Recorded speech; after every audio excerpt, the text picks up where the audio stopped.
কুষ্টিয়ার কুমারখালীতে প্রথমবারের মতো এবার লালন সাইজির ১৩৫তম তিরোধান দিবস জাতীয়ভাবে উদযাপন হবে। আগামী ১৭ অক্টোবর থেকে শুরু হওয়া ৩ দিনের এই অনুষ্ঠান চলবে ১৯ অক্টোবর পর্যন্ত। ইতিমধ্যে লালন আখড়াবাড়িতে দেশের বিভিন্ন প্রান্ত থেকে আসতে শুরু করেছে লালন ভক্ত ও মতাদর্শের অনুসারীরা।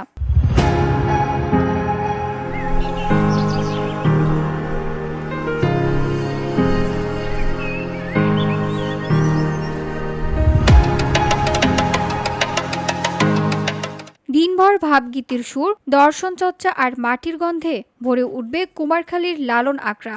এদিকে সাধু ফকিরা বলছেন, সাইজির অনুসরণ করতেই তারা এসেছে সেউরিয়ার আখড়াবাড়িতে। ফকির লালন শাহর ১৩৫তম তিরোধান দিবস উপলক্ষে লালনের আধ্যাত্মিক গানের সুরে মুখরিত হয়ে উঠেছে কুষ্টিয়ার সেউরিয়া লালন আখড়াবাড়ি ও এর আঙিনা।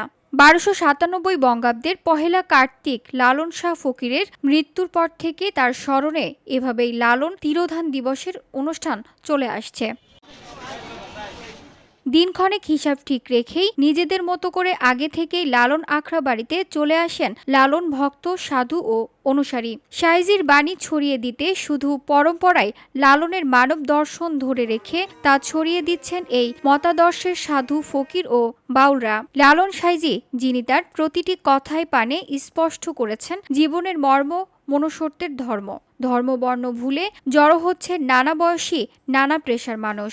গানের মাধ্যমেই সাধু, গুরু, বাউলরা মানুষের মাঝে ছড়িয়ে দিচ্ছেন লালনের আধ্যাত্মিক, অহিংস, মানবতা বিরোধী বাণী ও তার জীবনাদর্শন, মতবাদ ও দর্শনের কথা।